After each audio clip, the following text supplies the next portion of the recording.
কেন্দ্র সরকারের পদ্মশ্রী খেতাব পাওয়ার পর রাজনীতিতে আসার ইঙ্গিত দিলেন বেলডাঙ্গার ভারত সেবাশ্রম মঠের অধ্যক্ষ প্রদীপ্তানন্দ মহারাজ ওরফে কার্তিক মহারাজ। তিনি বলেন, ভারতবর্ষের রাজনীতির যা অবস্থা তাতে সন্ন্যাসীদের রাজনীতিতে আসার সময় হয়েছে।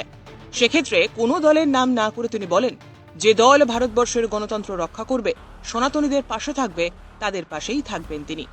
প্রশ্ন উঠতে শুরু করেছে, মুর্শিদাবাদের দুই দিকপাল এবার কেন্দ্রের পদ্মশ্রী পুরস্কার পেয়েছেন। একই বছরে জেলার দুজন পদ্মশ্রী পাওয়ায় উচ্ছ্বাসে ভাসছেন এলাকাবাসী। একজন কার্তিক মহারাজ, অন্যজন সঙ্গীত জগতের খ্যাতনামা শিল্পী অরিজিৎ সিং। অরিজিৎ সিং মুর্শিদাবাদের জিয়াগঞ্জের বাসিন্দা, যদিও এদিন তিনি সংবাদ মাধ্যমের সামনে আসতে অনীহা প্রকাশ করেন। কার্তিক মহারাজ বিভিন্ন সময়ের রাজনীতির আঙিনায় আলোচ্য ব্যক্তিত্বতে পরিণত হয়েছেন।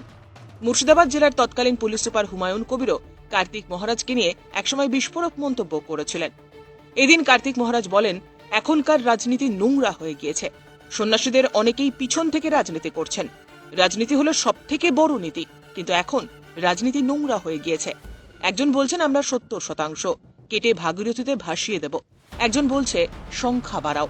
সনাতনীদের রক্ষার জন্য সন্ন্যাসীদের রাজনীতিতে আসার সময় হয়েছে। তবে যে দল দেশের সংবিধান রক্ষা করবে, সনাতনীদের পাশে দাঁড়াবে, আমি তাদের পাশেই থাকব, মন্তব্য করেন তিনি। এখানে বহু এসপি প্রশাসনে যারা ছিলেন তাদের সঙ্গে আমার সম্পর্ক ছিল, তাদের কাছে যাতায়াত ছিল।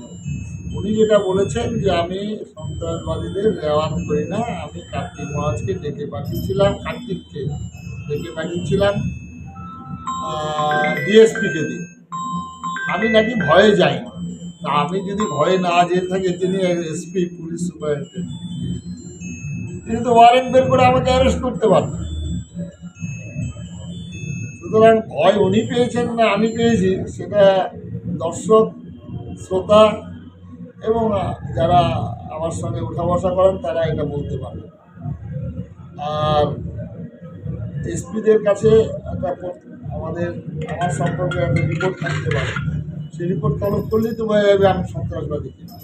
তবে এক একজন মানুষের দৃষ্টিভঙ্গি নিয়ে এক একজন চিন্তা ভাবনা করবেন।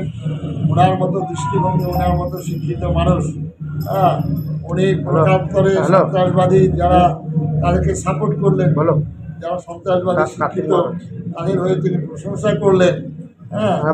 আমাদের শিক্ষিত যারা হন আইটিআই পাস করে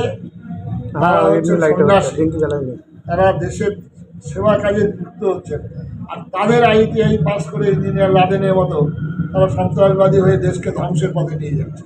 এটাই তফাৎ। তিনি সেই অংশের লোক, ধর্মের মানুষ।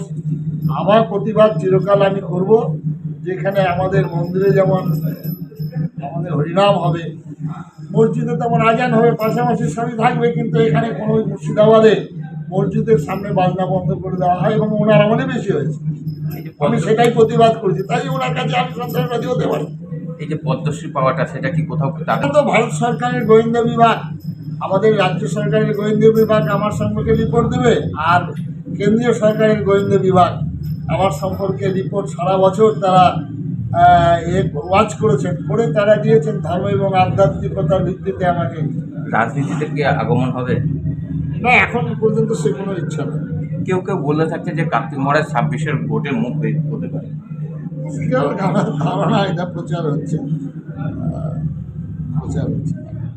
না, অন্যান্য রাজ্যে যেমন বিজেপি শাসিত রাজ্যের সাধু সন্ন্যাসীদের সাংসদ, বিধায়ক বা ওইসব সাধু সন্ন্যাসীদের আলাদা, ওদের ব্যক্তিগত মঠ মন্দিরের সাধু সন্ন্যাসী।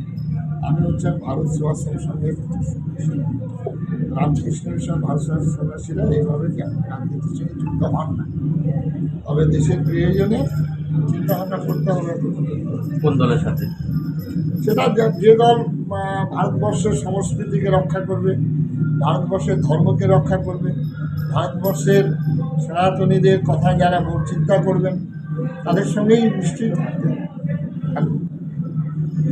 আমাদের সঙ্গে কথা বলেন। তবে ব্যুরো রিপোর্ট, উত্তরের প্রহরী।